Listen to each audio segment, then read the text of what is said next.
I'll give myself quite a time to process this rally, so let's talk about Rally Italia Sardinia 2022, and a first win in a year and a half almost for Car 8, Oit Tanak, the first Hyundai win of this generation. Hyundai, since they've returned to the WRC in 2014, have been the last manufacturer to pick up a win in each generation. Obviously, when they rejoined the WRC, that was way down the line of a generation in 2014. But in 2017, they were the last of the 4 manufacturers, albeit that was in round 4 of the season. And this time they were the final one out of 3. But this time it was in, round 5. But gold roofed car gets the gold medal. A chrome roofed car, or silver roofed car as Durfish was saying, get the silver. Craig Breen, second place. Another podium for the Irishman. A minute 3 behind Tanak at the end. I think that shows the kind of level that Oit was on this weekend. Because at the end of the day, Craig made a couple of mistakes, but it wasn't anything that would have been a minute's worth. It tells you just what level Tanak was on. Sordo third, 1 minute 33 off of Oit. Fantastic drive from Danny. That's 4 third places in a row now for the Spanish driver, who, rumour has it, is his last season in the WRC.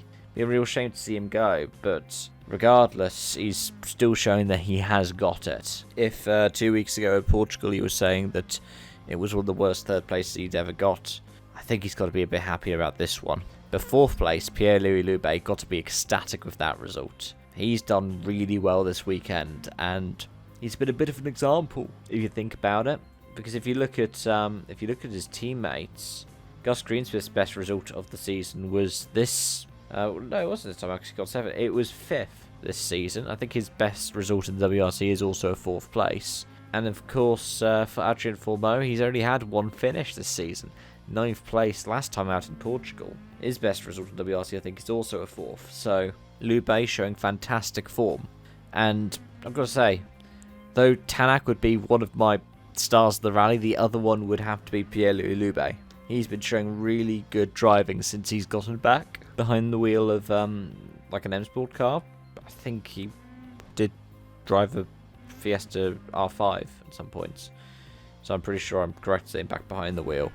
But yeah, with the Puma Rally 1, it's looking better than the older spec i20s he was running a couple of years prior. 5th place for Rovanperä, 3 minutes off. Of course, he was concerned for himself a bit for a power stage run, but that's understandable. I think he probably, in hindsight, should have looked at attempting to get Loubet's 4th. Would have been a better shout at gaining points, because the power stage got very rutted very quickly, but I think he ended up picking up points in the power stage anyways, didn't he? Yeah, he picked up the 4 points, so the 4 points versus the 2 points he could have gained for passing Loubet. I think he probably made the right call. Katsuta 6th, solid job, especially when it was nursing technical issues. The same for Gus Greensmith with 7th. Reliable, brought the car home for manufacturer's points for Ford because Loubet isn't eligible for them. Then the top 10 is rounded out by Greisen, picking up his first WRC2 win since 2019 Rally Finland. Jan Solens in 9th in the Citroen, and Huhtinen in 10th in a Fiesta. Now, rumour has it that Huhtinen will be in a Puma Rally 1 hybrid for Rally Finland. Now, if that's going to be a 5th one, or whether somebody's going to be sidelined, I don't know, but that's what the rumour mills are saying. But there are 2 interesting stats that we can have from this rally before I talk about the standings. One is, if you look at the top 10, you have, 5 different manufacturers?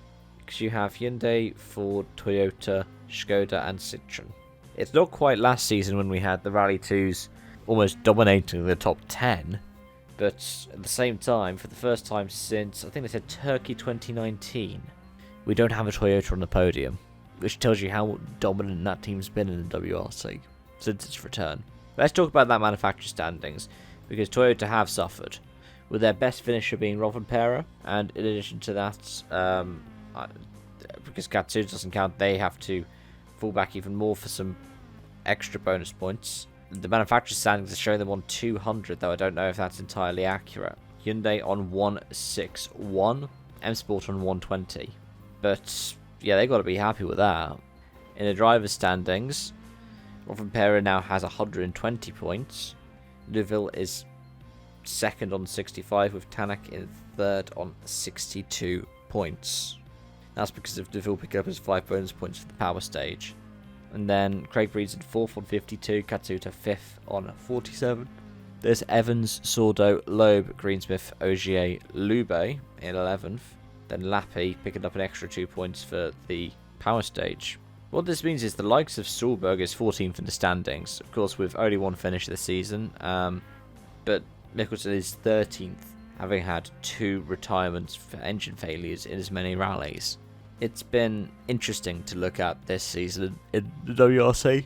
I'm sure it's going to keep interesting because in 3 weeks' time we go to, well, the Safari Rally. And it's a third heat of Loeb versus Ogier. Ogier was at the Safari last season. Loeb, it's a first appearance in the Safari for, well, 20 years. But let me know your thoughts in the comment section down below. Thank you so much for watching and I hope to see you again soon. Bye for now.